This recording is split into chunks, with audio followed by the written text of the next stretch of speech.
Sejam bem-vindos de volta, depois dessas excelentes discussões que nós tivemos no módulo de câncer renal, tumores raros, próstata, tumores uroteliais. A gente está aqui para fazer um tumor board geniturinário, de discutir casos clínicos que de fato representam o nosso dia a dia, que representam a nossa prática clínica, para tentar aplicar um pouco desse conhecimento, desses estudos no dia a dia. Queria agradecer o apoio da Janssen e da Ipsen para essa atividade e vou começar então trazendo o nosso primeiro caso clínico para discussão. Bom, essa é uma paciente feminina de 64 anos, previamente rígida, que começou com uma dor pélvica há aproximadamente 3 meses. Ela tinha uma dor intensa, essa dor piorou progressivamente, e ela procurou um atendimento em uma unidade de emergência ortopédica devido a essa dor. Nesse momento foi feito um exame de imagem e o primeiro exame a ser realizado foi um raio-x das estruturas pélvicas da articulação coxo-femoral e foi identificada uma extensa lesão na topografia de osso ilíaco à direita.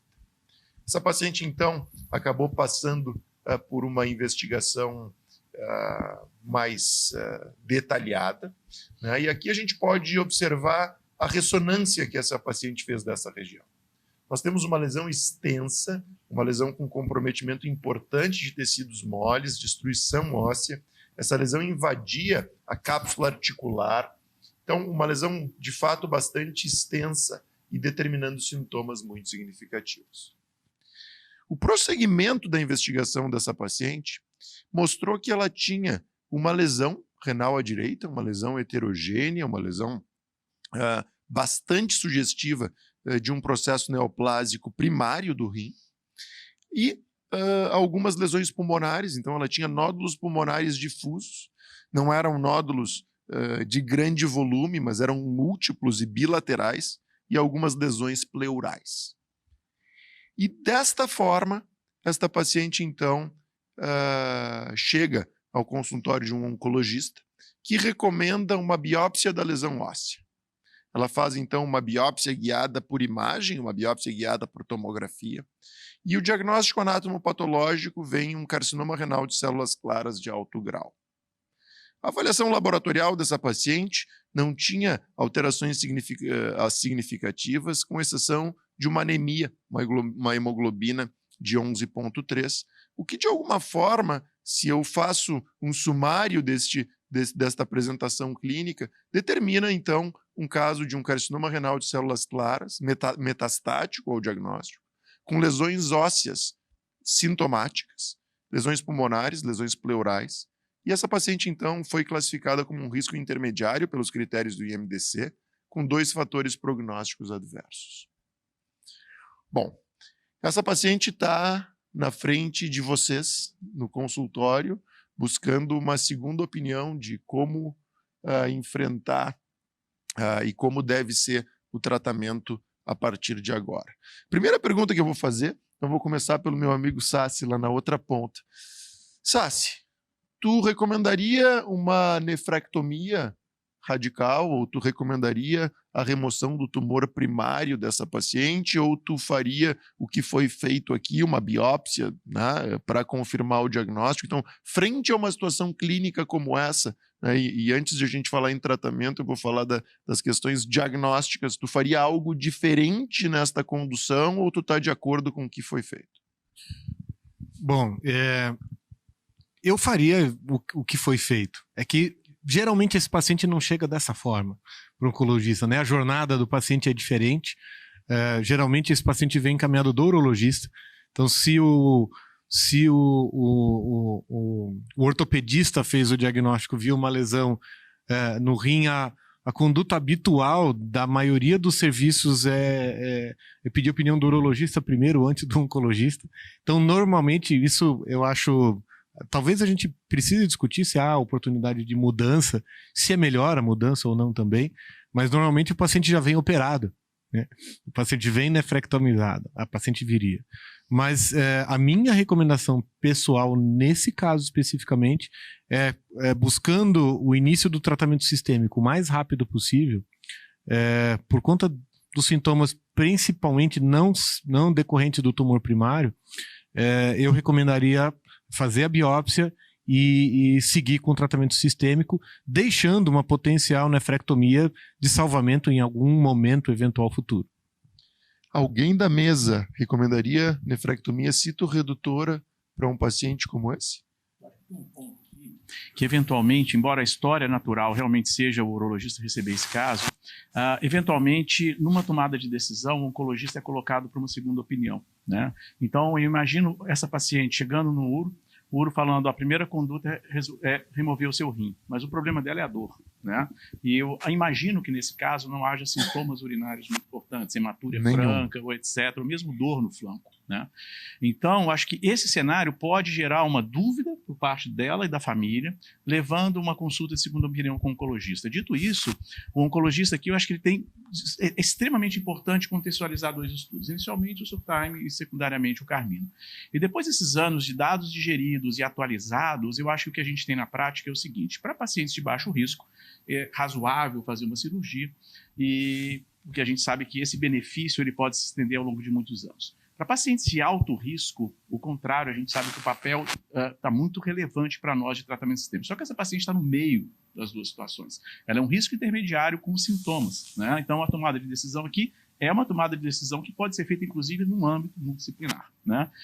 Mas a minha conduta para esse caso seria tratamento sistêmico, principalmente em virtude a necessidade de ter uma rápida resposta e um rápido alívio de dor.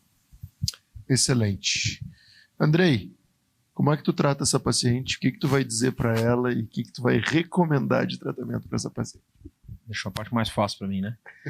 Na verdade, ela é fácil e difícil ao mesmo tempo, né? Eu acho que aqui a gente tem, pelo menos, vou dizer 4 estudos. Tem um estudo que sai um pouquinho atrás para o tratamento dos pacientes com risco intermediário. E aqui a gente coloca que, basicamente, acho que a informação mais importante que a gente tem que colocar é que esses pacientes devem receber um tratamento baseado em imunoterapia. Ponto. Aí a discussão no paciente de risco intermediário é se a gente vai definir no primeiro momento, grosseiramente, entre 2 blocos, que é imunoterapia mais imunoterapia, isso do Checkmate 214, nivolumab e primumab, ou se a paciente, no caso em questão, vai para os tratamentos de anti-PD1 com algum antiangiogênico TKI. E aí a gente tem pelo menos aí pembrolizumab e axitinib, ganho trifeta, taxa de resposta, sobrevida de progressão e sobrevida global. Logo depois a gente tinha o dado do avelumab e axitinib, que infelizmente na sobrevida global foi negativo, e a gente pode aqui se debater e discutir uma série de fatores que sim ou que não, mas o fato é que é o estudo negativo em sobrevida global, ele sai atrás dos outros. Nós temos o estudo Checkmate 9ER, que também tem um efeito trifeta, e o estudo Clear, que é pembro e lenva, 9ER, nivo e cabo, e pembro e lenva no estudo Clear também dando isso. As diferenças entre esses estudos de maior taxa de resposta objetiva para um, maior taxa de resposta completa para outro, tal, na minha opinião, no fundo, serve muito para a gente ficar aqui discutindo, debatendo e achando que é bonito em dados. Por quê? Eles diferem em mínimas coisas um de outro. Então eu tenho maior pacientes de risco favorável, por exemplo, no estudo no Keynote 426 e no Clear, fazendo que esses pacientes tenham uma resposta objetiva maior, por isso as taxas de resposta são maior. Eu tenho mais pacientes de mau prognóstico, por exemplo, no estudo Checkmate da NIAR, então eu posso diminuir minha taxa de resposta. Maior incidência de nefrectomia redutora ou não, a gente sabe que a taxa de resposta no tumor primário é diferente. Então, nós vamos nos pegar em pequenas diferenças. O fato é que todos estão convergindo para o mesmo cenário de mais ou menos 30% de redução do risco de morte dos pacientes. Isso é o fato que a gente tem. Então, abre-se todas essas discussões. E aqui, então, a gente vai debater em algumas coisas que a gente precisa na primeira discussão entre qual tipo de terapia utilizar. Será que a gente quer, aí sim, ter uma chance de resposta menor com combinação de imuno-imuno, mas talvez, porque falta segmento a longo prazo dos outros estudos, ter um efeito benéfico a mais longo prazo, talvez ter um pouco menos de toxicidade a longo prazo, porque depois eu fico só com imunoterapia, a hora que eu passo aquela primeira maré mais difícil de 2 drogas, tudo bem.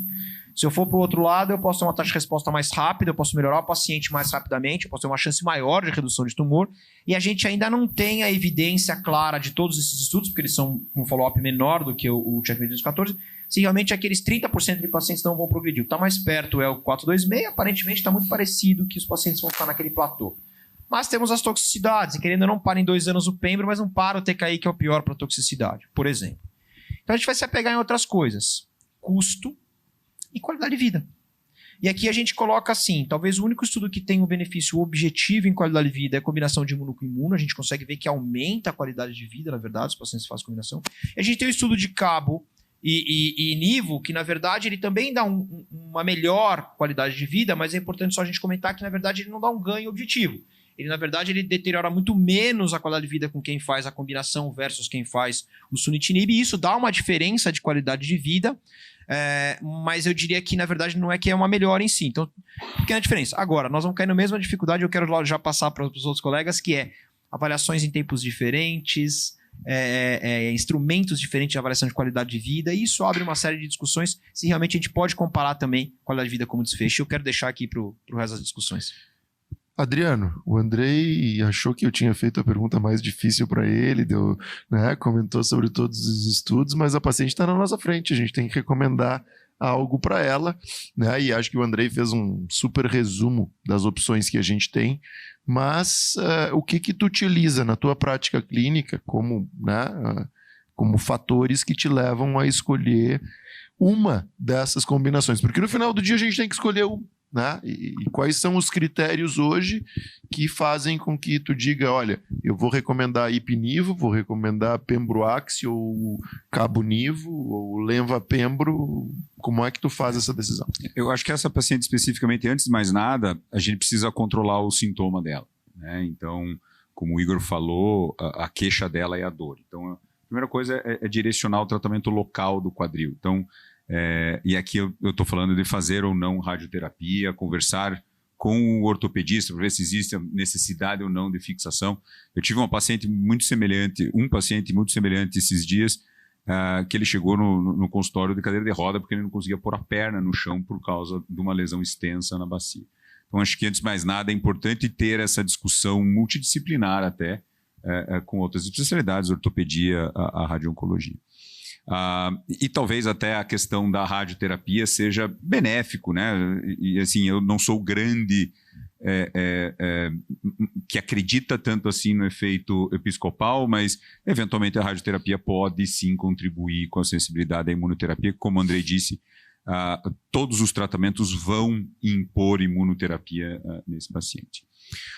Dito isso, eu tenho uma tendência a usar o combo nesses pacientes mais sintomáticos, de usar o combo com IO-TKI. Tá? Eu tenho muito mais pelos dados de não progressão que a gente tem com o combo TKI de imunoterapia do que a taxa de resposta. Como o Andrei falou, acho que essa comparação de taxa de resposta do Clear com o Keynote, com o Checkmate, não dá para a gente ficar comparando assim diretamente um com o outro, mas assim, quando a gente compara a taxa de progressão, a gente vê que os pacientes progridem menos e essa é a paciente que você não quer que progrida. Em relação, e aí eu vou falar sobre os TKIs, né? Então, em relação a você comparar ou escolher entre o axitinib, cabozantinib e lenvatinib, tem a questão da qualidade de vida que o Andrei comentou, mas eu acho que tem muito de conforto nosso de médico, né? Até no termos de manejo, de toxicidade, de dose, de como você vai reduzir a dose.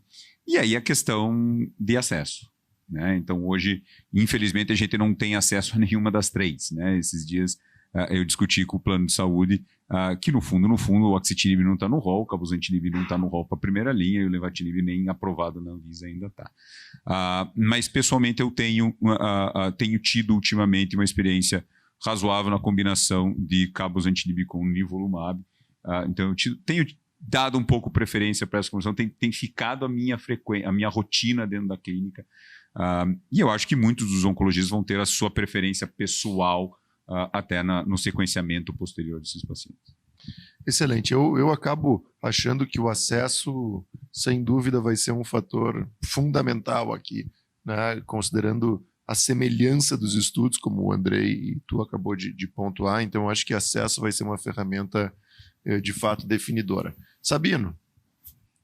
nós não temos Vamos tirar o problemas de acesso na nossa discussão aqui, porque Isso. senão a gente vai ficar travado. Essa é a próxima pergunta, né, Andrei? Tu achou que a tua era mais difícil, né? Sabino, Sabuei. não temos problemas de acesso. Temos as 4 opções na nossa mão. O que tu vai recomendar para essa paciente? Eu assim, concordo com tudo que foi falado aqui. Só lembrando que a combinação de cabo com nível, a dose de cabo é menor do que em segunda linha, 40 mg dia. Lembrando que em segunda linha a gente começa com 60 mg dia. Na experiência clínica, realmente 60 mg por dia de cabozantinib não é fácil para os pacientes, mas a maioria a gente acaba reduzindo para 40, eventualmente 20 mg, e os pacientes toleram melhor. Então, essa já foi assim, uma boa sacada do Checkmate 9ER, já começar com cabozantinib dose menor, para evitar dropout do estudo, até redução de dose. Eu também tenho a tendência, assim como o Adriano, de acabar indicando a combinação de IO com TKI para pacientes que precisam de resposta, mas principalmente para a gente tentar evitar a progressão de doença como melhor resposta, que é o que a gente vê em pacientes com combinação de imunoterapia. Minha única preocupação, quando eu tenho esses casos, é pensando no sequenciamento desses pacientes. A gente está lidando com pacientes com doença incurável, e eu não oferecer ipilimumab na primeira linha, eu talvez, ou com certeza, elimine qualquer chance desse paciente receber ipilimumab no sequenciamento depois. Então isso acaba também me deixando sempre como primeira opção, talvez na primeira linha, a combinação de IO-IO, porque é a única possibilidade que esse paciente tem de receber ipilimumab durante a sua jornada inteira de tratamento. Então, tu vai dar ipilimumab e nivolumab para ela. Minha tendência sim. Nessa linha que você falou, em relação à dose de cabozantinib 40, algum de vocês recomendaria uma dose reduzida de AXI, se AXI e Pembro for o protocolo inicial, principalmente baseado em populações de pacientes com comorbidades, mais frágeis, idosos? Algum cenário de benefício nisso? Não, eu particularmente começo com a dose. O que eu não faço é titration, né? Que o estudo até recomendava aumentar a dose. Puta, acho que isso é quase que impossível fazer. Mas eu tenho a tendência em começar com a dose padrão do Trambi. Eu concordo com o Sabino. A sacada foi usar muito mais a modulação, claro, utilizar a adição do tumor, né, a via do VEGF, mas aproveitar um pouco da multiquinase do cabo e fazer muito mais uma modulação imunológica, uma dose menor, até com melhor tolerância. No AXI, dose cheia, até posso aproveitar e falar do LENV, eventualmente. Teve estudo agora, acabou de ser publicado, tinha sido mostrado recentemente, de pacientes que começaram com dose mais baixa ou não. Foi um estudo até do pessoal do City of Hope, né? Um monte que fez. E mostrou que não teve diferença nenhuma, né? Então foi bastante tóxico para todo mundo, na verdade. E o legal da gente fazer esse evento, né, nós 6 aqui discutindo, é exatamente isso. O Lenva, eu tenho começado com 18 miligramas. E por diversos motivos. Um é a toxicidade, a gente vê que 20 é mais difícil mesmo. Mas até é mais fácil para fazer o titration para baixo, né? Porque quando é 20 é 2 comprimidos de 10, e quando você quer baixar a dose, é uma complexidade de conseguir o comprimido de 4. Então eu tenho começado com 18, porque se eu conseguir baixar, eu consigo baixar para 14. Então não sei se é correto o que eu estou fazendo, né? Mas é uma facilidade que a gente tem até para a gente conseguir baixar a dose. Muito bem. Sassi, o Adriano prescreveu o cabo nivo para essa paciente. E essa paciente apresentou resposta por um determinado período e acabou evoluindo com uma progressão de doença. Cabo nivo na primeira linha, como é que tu pensaria de uma forma ampla uma linha subsequente, considerando que ela tivesse um performance clínico para ser tratada, etc. Como é que tu pensaria o segmento do tratamento dessa paciente? Eu acho que a gente ainda não tem resposta definitiva para isso. Os tratamentos sequenciais são múltiplos. A gente acaba precisando ficar na linha de inibidor de TKI. Só complementando ainda a primeira linha, a minha primeira linha preferencial ainda é ipinivo também, como o Sabino falou. Eu acho que eu não consigo separar a questão de acesso do resto. Eu vivo numa realidade onde o acesso é extremamente limitante. Então, por isso, a questão de ipinivo ser uma opção meio lógica hoje, na realidade meio bizarra que a gente tem de regulação de acesso. Em risco favorável é um drama total que a gente tem. Provoquei aqui, falar no microfone, provoquei o André aqui baixinho. E risco favorável, então? Como é que fica? Não, pois a gente tem uma dificuldade grande, acaba usando terapias como o sunitinib. Alguns eu eu até opto por só acompanhar risco favorável, nem de fazer tratamento sistêmico. Mas na sequência, aí a gente vai esbarrar na questão de acesso também, né? A gente hoje plenamente disponível, não tem nada, se a gente optar assim, mas se o paciente fez nível e cabo em primeira linha, significa que tem alguma situação diferente, e aí a gente acaba tendo a opção de usar Lenva, Axi, mas não tem uma linha preferencial em si, a gente vai ter que abrir as opções com o paciente e discutir. Eu não acho que tenha nenhuma grande vantagem para uma estratégia terapêutica em relação a qualquer outra. Mas seria uma linha pensando em um inibidor VEGF. Sim. Certo. Uma pergunta para o pai e para todos, o oposto daquilo que você disse, né? Então, assim, essa paciente se beneficiou, respondeu, e ela melhorou a lesão pulmonar, melhorou a dor, a redução da metástase óssea, a lesão renal está lá presente. Em algum momento dessa jornada, vocês chamariam para discussão o seu urologista para retirar esse rim? Sim ou não? Considerando a resposta da paciente, sim. Eu acho que se essa paciente de fato tem uma boa resposta, uma resposta prolongada, né, eu acho que a gente discutiria a nefrectomia cinto-redutora. Para mim dependeria muito do volume de doença sistêmico que tem. A gente sabe que a resposta da doença metastática é melhor do que a doença primária.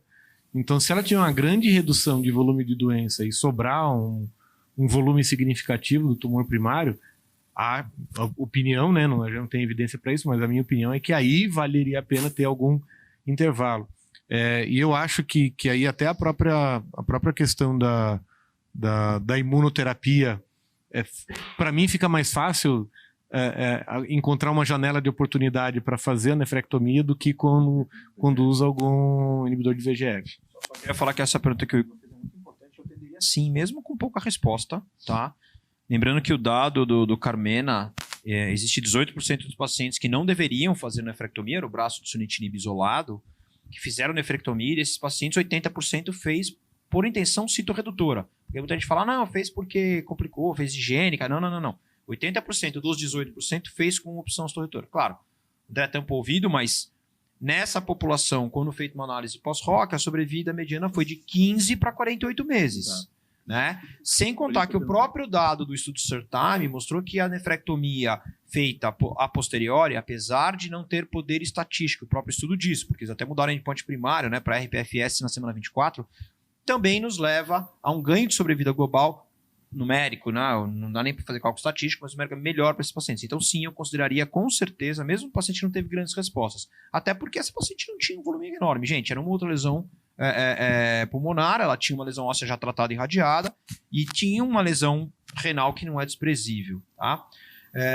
Sobre o que o Igor falou, que talvez responda, que nós estamos aqui em dúvida, o que talvez responda e seja mais perto de resposta para os pacientes que progridem é o uso de anti-RIF-alfa, né, nesse cenário, né? O estudo acabou de recrutar, então pacientes que progrediam a TKI e imuno. E lembrando que tem a combinação de lenvatinib e everolimus, que também é algo, né, um estudo de fase 2, mas é uma combinação aprovada, né, que é uma alternativa de tratamento. Mas vamos lá, só para a gente finalizar esse caso, Adriano, o paciente não fez cabo-nivo, ele consultou com o Sabino e com o Sassi e ela recebeu o ipinivo na primeira linha. Bom, recebendo ipinivo na primeira linha, como é que tu pensaria a sequência, a segunda linha nesse cenário? Aí a minha segunda linha ou a minha primeira linha de TKI seria cabozantinib. Acho que aí eu tenho muito pouca dúvida do que eu faço no pós-ipinivo, né? A gente pode extrapolar aqui dados do Cabosan, que mostra que cabozantinib é melhor do que sunitinib em primeira linha, e claro, né, não tem imunoterapia antes. A gente tem os dados de cabozantinib, mesmo em segunda linha, melhor, principalmente em doença óssea. Então acho que nesse cenário eu não teria muita dúvida de cabozantinib seria a minha primeira opção. E aí depois você pode sequenciar, eventualmente até reexpor a imunoterapia, né, os dados de Pembro e Lenva, enfim. Aí a gente pode extrapolar um pouquinho, mas cabo seria a minha primeira opção, sem dúvida. Excelente, pessoal, muito bom.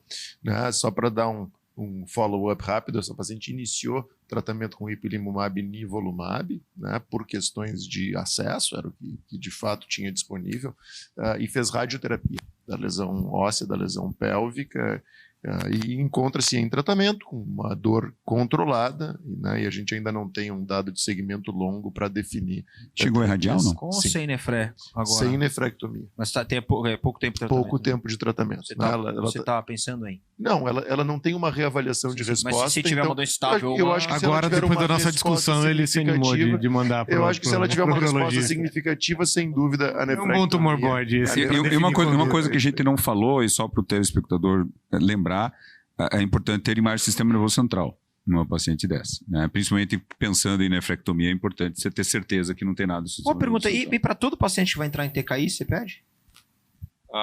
Eu tenho pedido para todo mundo. Eu também peço. Na prática clínica, eu peço ressonância de crânio para todos os pacientes com câncer de rim. Principalmente se eu for pensar em TKI. Eu peço para todos. Eu não Vem peço. daqueles dados lá de trás Vou do sunitinib provocar. inicialmente. Vem dos dados lá de trás de sunitinib. Tem um dado recente que saiu de cabozantinib em meta-sistema central. Pacientes tratados e não tratados, inclusive, com taxa de resposta em torno de 40% nessa população. E tinham pacientes não tratados e não houve nenhum problema e risco de sangramento ou não. Mas eu ainda uso aquele dado antiangiogênico lá de trás e eu procuro fazer ressonância de crânio até por segurança para todos esses pacientes. Mas agora eu vou provocar, né? Sangramento. Mas por quê? Sangramento. Se você vai usar um TKI, risco de sangramento. Mas num paciente completamente assintomático? Os primeiros casos foram descritos com sunitinib lá atrás, que os pacientes tinham sangramento, pacientes assintomáticos, não fizeram imagem, começaram o tratamento e fizeram um AVCH. Esse é um ponto bastante controverso, né? Acho que tem os seus argumentos, né? Mas assim, ainda existe uma recomendação de reservar talvez para uma população de alto risco ou de ruim prognóstico e não fazer em todo o paciente, né? Então acho que fica algo ainda a ser melhor esclarecido. É importante porque assim, a controvérsia existe, mas não tem certo e errado, né? Para essa paciente, por exemplo, na minha prática, eu não pediria de rotina, não seria uma questão obrigatória, mas assim, ok, acho que vale a pena a discussão. Perfeito. Pessoal, excelente. Vamos partir para o nosso segundo caso do nosso tumor board, tá? Mudando um pouquinho a patologia que vai ser discutida. Bom, então, aqui a gente tem um paciente masculino de 67 anos, um paciente com um diagnóstico de hipertensão controlada com medicações usuais, um paciente com uma história de um tabagismo pesado, desde os 16 anos de idade, 2 carteiras de cigarro por dia, e que fez um diagnóstico de um carcinoma urotelial músculo invasor após um episódio de uma hematúria macroscópica. Então, o paciente teve um episódio de hematúria macroscópica, procurou o seu urologista, foi submetido a uma cistoscopia com uma ressecção transuretral dessa lesão e confirmou o diagnóstico de um carcinoma urotelial músculo invasor. Aqui eu mostro para vocês, imagens anteriores desse paciente. Então, esse paciente foi avaliado, ele tinha uma lesão extensa, na verdade, no exame de imagem. E esse paciente, então, foi tratado com quimioterapia neoadjuvante, com MVAC dose densa, por 4 ciclos. As imagens de cima mostram a lesão inicial e as imagens inferiores, a imagem pós-tratamento quimioterápico. Então, a gente observa que, por imagem, esse paciente teve uma redução, né, da lesão, e com isso, né, ele foi submetido, então, a uma cistoprostatectomia radical depois desses 4 ciclos de quimioterapia.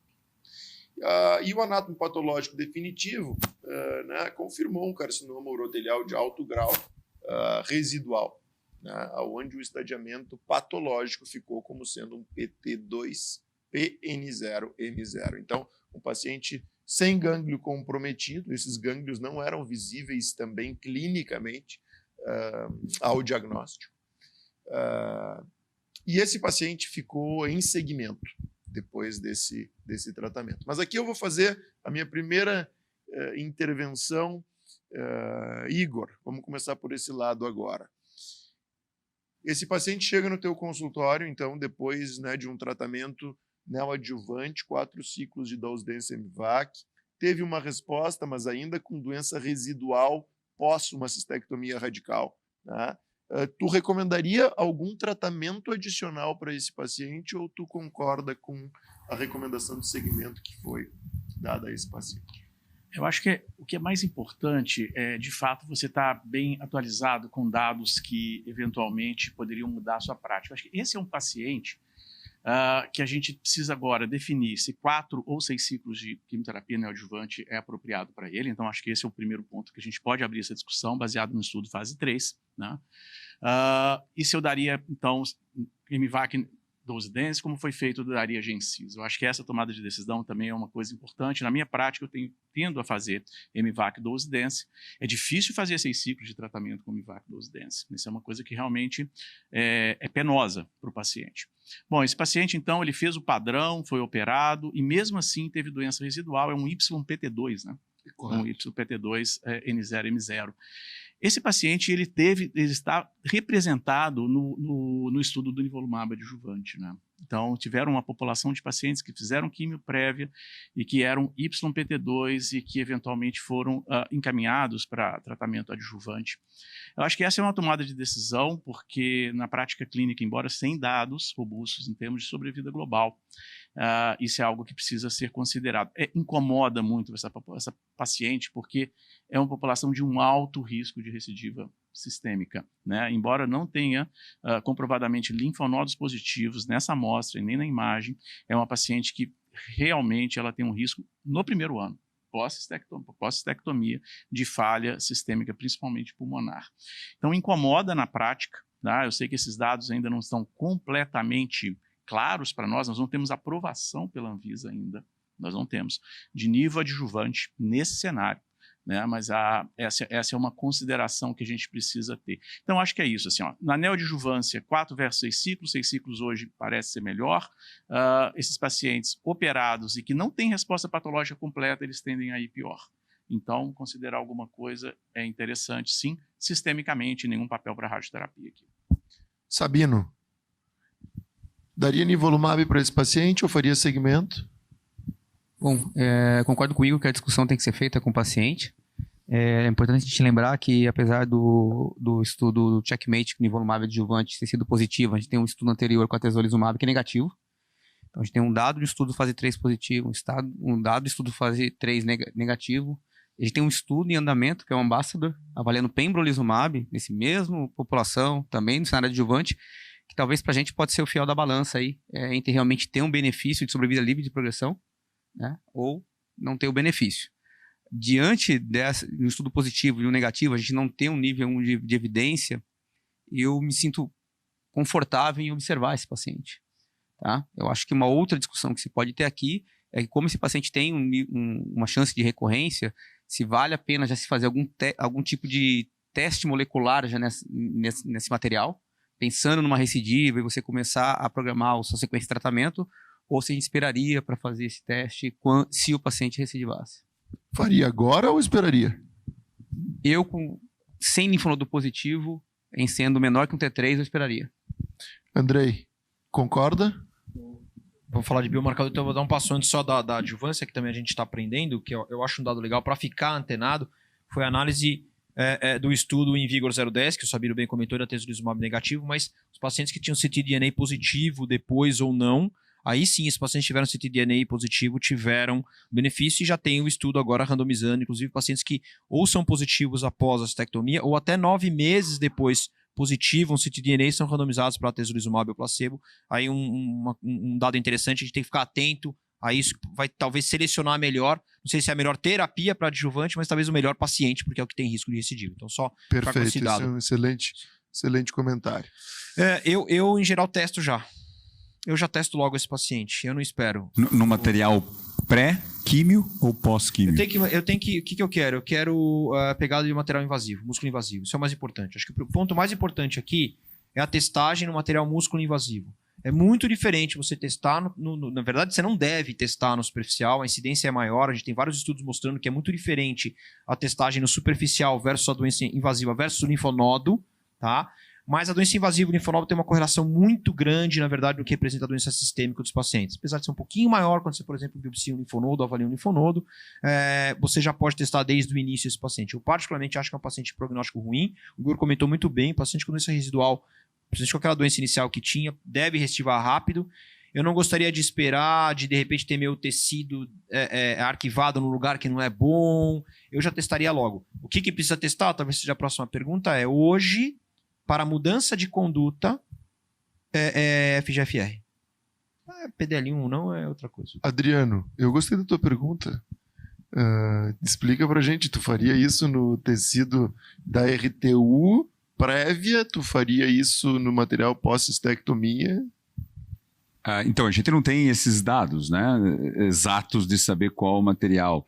Então, é muito mais... Eu tenho um pouco de receio de testar o material pós-quimioterapia. Né? A gente não sabe o que a quimioterapia selecionou. Então, eu teria a tendência de mandar o material da RTU.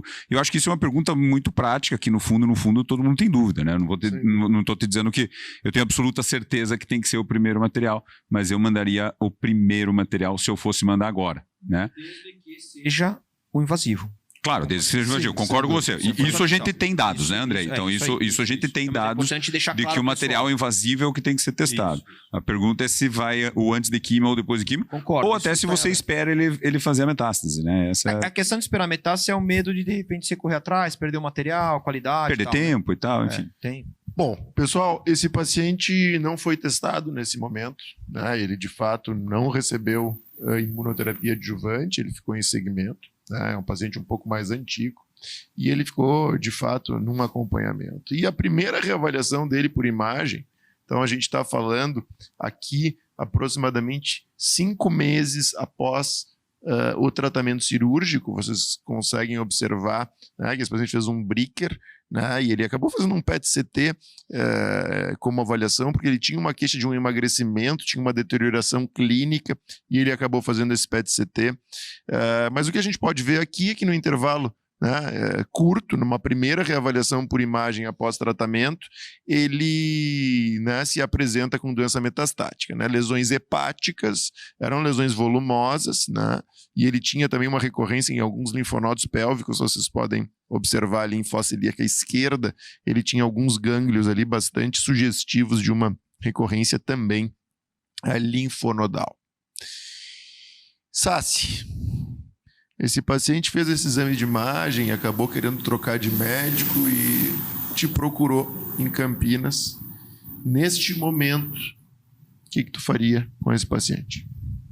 Bom, eu acho que assim, nesse momento é importante ter a avaliação, a testagem FGFR para avaliar a sequência. Ele não vai ter tempo de esperar para a testagem para começar algum tipo de tratamento. A discussão hoje e significativa seria em termos de refazer quimioterapia, respor a algum esquema baseado em platina. O tempo é muito curto para a gente pensar em algum benefício real, a não ser que ele, se fosse um paciente que tivesse tido resposta completa e na bexiga e tivesse progredido depois, seria até uma discussão interessante para ter, mas nesse caso, com doença residual e com uma recidiva muito precoce, não seria a minha primeira opção. Minha recomendação seria começar com pembrolizumab, que é o que a gente tem de evidência de benefício em sobrevida global, em segunda linha, em pacientes que falharam a platina, mas seria interessante a gente ter correr com a avaliação do material agora. Permitir, Andrei, se você testou esse paciente antes e ele foi negativo, você rebiopsiaria e retestaria a metástase ou não? Não, não necessariamente, eu acreditaria. Se foi bem feito onde está, eu acreditaria. Eu acho que eu não rebiopsiaria esse paciente, eu trataria ele já considerando ele negativo. Podemos abrir aqui a discussão se vale a pena fazer uma coisa de célula tumoral circulante, né, ctDNA, para tentar procurar uma nova biópsia, mas acho que só vai atrasar o tratamento do paciente. Eu acreditaria no teste que eu fiz antes. Senão, eu não teria pedido. Excelente. Bom, pessoal, Sabino, na verdade, esse paciente foi testado nesse momento, né? Esse é o teste genético, né, que o paciente fez na busca justamente de fusões, né, ou mutações em FGFR 2 ou 3. E a gente observa aqui, então, essa alteração, né, um paciente com uma alteração em FGFR3. Bom, Sabino, tu tem uma experiência grande, né, e tu participou do acesso expandido, tu tem alguns pacientes, né, tratados, e talvez, né, seja uma das pessoas aí com maior experiência nessa medicação entre a gente, né? Esse paciente, quando chegou em ti, agora essa é a pergunta, diferente de como ele chegou para o SAS em Campinas, ele chegou em Brasília, né, com o diagnóstico de uma doença metastática e com essa testagem, porque ele tinha ouvido o Andrei numa segunda opinião em São Paulo, que tinha recomendado que ele testasse previamente, e ele chegou em Brasília agora contigo. Como é que tu tomaria a decisão e qual a tua escolha do ponto de vista de tratamento para esse paciente, né? Uma vez que ele falhou num intervalo muito curto a platina, né? Então, eu acho que essa é uma discussão que o Sassi trouxe que é importante. Importante que a gente está falando basicamente de um paciente de segunda linha, se é que a gente pode dizer nesse cenário, ou seja, refratário à quimioterapia, baseado em platina. Ele tem a mutação do LOC mais comum, que é a S249C, teoricamente tem a melhor resposta. Lembrando que no estudo BRC 2001 de fase 2, que avaliou a erdafitinib, um estudo de braço único, uma parte pequena dos pacientes tinham a fusão, e os pacientes que respondem pior, então a mutação também vai melhor do que a fusão.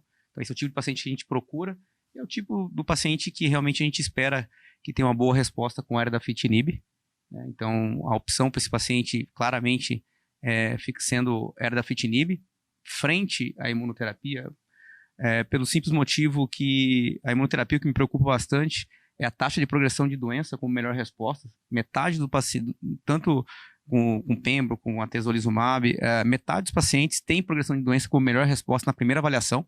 Esse é um paciente que progrediu muito rápido, doença de alto volume em fígado. Eu não sei se ele progredir rapidamente, a gente vai ter uma chance de uma terceira linha para ele. Então, tendo dito isso, erdafitinib, no estudo fase 2, mostra a taxa de resposta de 40%, né? Já em atualizações recentes do estudo, se confirmou essa taxa de resposta de 40%, eu começaria com a dose habitual de 8 mg dia, comprimido. Passando um pouquinho da minha experiência, os primeiros 2 meses, 1 mês, 2 meses de tratamento é tranquilo, porque o paciente está muito doente. Como tem uma resposta, quando o paciente responde, ele responde rapidamente.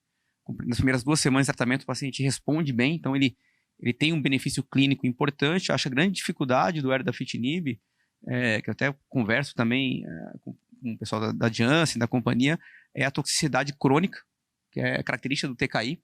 Então, a partir do 3º, 4º mês que o paciente está usando, ele começa a ter pequenas toxicidades que não colocam em risco a vida do paciente, mas que acabam impactando um pouquinho a qualidade de vida dos pacientes. Então, a gente... particularmente eu, na minha prática clínica, nunca consegui titular a dose para 9 mg, sempre 8 mg e sempre reduzindo. Tá? Então, eu acho que é a opção para o paciente, mas a gente tem que acompanhar esse paciente de perto. Apesar de ser comprimido, é um paciente que a gente tem que estar acompanhando semanalmente esse paciente, porque esses efeitos colaterais desaparecem. Né? Esse é o ponto. O exame laboratorial, semanal, cada 2 semanas, qual que é a sua além disso, o oftalmo, como fica o oftalmo? Você já avalia sempre antes de começar? Qual a regularidade? Eu coloco na minha prática clínica o que era recomendado no acesso expandido, que era uma avaliação oftalmológica prévia para todo o paciente, com alguns testes básicos que tinham que ser solicitados e avaliados pelo oftalmologista. Então, isso na minha prática eu mantenho. Eu sei que nem todo centro tem um oftalmologista do lado, tenho essa vantagem de ter no hospital oftalmologista. E no primeiro sinal de algum efeito oftalmológico, por menor que seja, turvação visual, olho seco, o medicamento deve ser suspenso. E se em 7 dias não houver melhora, esse paciente deve ser referendado novamente para o oftalmologista.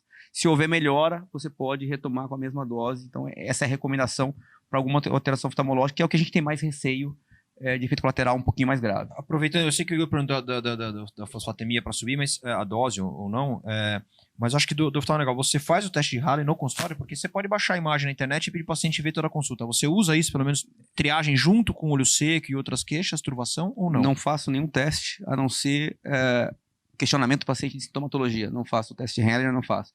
Sempre com oftalmologista, desde o primeiro, né, até novas avaliações se forem necessárias. A recomendação é você começar o erdafitinib com 8 mg dia. Com 2 semanas, esse paciente deve retornar com dosagem de fósforo, né? Se a dosagem de fósforo tiver menor do que 7, você está aí liberado para poder conseguir titular a dose. Se estiver acima de 7, você mantém a mesma dose. Se estiver abaixo de 9, acima de 9 você suspende o tratamento. Igor, para a gente finalizar, que a gente está chegando no nosso tempo, considerando todos esses aspectos de toxicidade que estão sendo discutidos e que o Sabino levantou e que são importantes, né, tu pensaria em dar pembrolizumab para esse paciente e, na tua prática, isso te incomoda, o risco de toxicidade? Vamos lembrar que esse paciente tem todos esses aspectos, mas ele não tem grandes sintomas, né? Ele é um paciente que, a princípio, né, não está muito sintomático. Como que mais? Peraí, Igor, você vai responder, mas eu vou fazer a pergunta. Porque tem assim, tem a questão do acesso. Então, assim, o acesso já limita por ser medicamento oral, por ter toda... Então, assim, a gente já está considerando uma coisa além, né? Além do habitual de sistema de saúde suplementar e tudo. E com a entrada do Enfortumab, então, obviamente, tem a questão de acesso, de resisto, de tudo, mas então abre o leque para todas as opções que a gente tem evidências para discutir com o paciente. Eu então fui entra mais o EV na... Sassi, mas entra o EV vamos terminar com essa. Igor pode fazer. Muito bom. Então vamos lá, duas partes dessa pergunta. Existe já um corpo de evidência relativamente alto de que tumor sólido que alberga algum tipo de mutação driver, ele tende a ter resistência à imunoterapia. A gente em pulmão talvez tenha os melhores exemplos, o Adriano está aqui do meu lado e a gente vê isso na prática, né? Então, assim, usar imunoterapia num cenário como esse é algo que incomoda. As próprias análises, né, de subgrupo que avaliaram pacientes que fizeram imuno, eles foram piores nesse cenário. Então, assim, não ter o resultado da mutação nos deixaria confortável, como o Sassi colocou, porque a nível 1 de evidência, estudo fase 3, usar pembo. Né? Agora, a partir do momento que a gente tem a mutação, a gente, mesmo que ela não precise de uma resposta, eu acho que eventualmente numa falha da dafitinib que iria ou vai ocorrer em alguns meses, a maioria dos pacientes estão naquela mediana de 5, 6 meses, então assim, a imuno vai acabar entrando nesse cenário. Agora, de fato, assim, o Sassi colocou agora o que a gente mais espera, que é exatamente a presença dos imunoconjugados com droga. E essas drogas, assim que chegarem aqui no nosso meio, elas vão fazer parte sequencial, rotineira, do tratamento do câncer de bexiga metastático. Né? A dificuldade aqui vai ser onde encaixar, se a gente usaria, por exemplo, Enfortumab antes do erdafitinib ou não, mas aqui essa droga, acesso à parte, certamente ela vai fazer parte da nossa rotina em breve. Eu só quero lembrar que, assim, apesar de esse paciente, né, ainda estar com uma boa performance, talvez assintomático, esse é o morredor, né? Ele tem metástase hepática em pouco tempo, então esse é o paciente que talvez não chegue numa segunda ou terceira linha. E aí eu concordo com o Igor. Eu acho que, assim, se a gente achou um driver, e o nosso sonho em toda a oncologia é ter um driver, ter uma razão do que o paciente tem essa progressão, eu acho que faz todo sentido você usar. Senão daí eu volto para o Andrei, por que você testou, né? Se você não vai usar a droga, por que você testou? Excelente, pessoal. Muito bom, né? Acho que, né, ficamos com uma recomendação uniforme aqui. Esse paciente, então, né, tratado com erdafitinib. Eu queria agradecer a todos. Eu acho que foi uma excelente discussão. Acho que a gente passou por informações extremamente relevantes em todas as áreas da uro-oncologia. Acho que essa ASCO-GU trouxe importantes estudos e mudanças na prática clínica. Acho que a gente está tendo muitas informações novas aí na uro-oncologia e mudanças que, de fato, né, a cada evento, a cada congresso, a gente tem, né, conteúdo novo que nos ajuda a tomar decisões, e eu espero que a gente tenha contribuído, né, para a discussão e para a prática clínica de todos vocês. Queria agradecer a todos vocês, ao time da Bio, né, a todo o time do backstage da Bio que nos ajuda a fazer esses eventos acontecerem. Eu queria agradecer os nossos patrocinadores, e espero poder encontrar todos vocês em breve num próximo evento. Muito obrigado.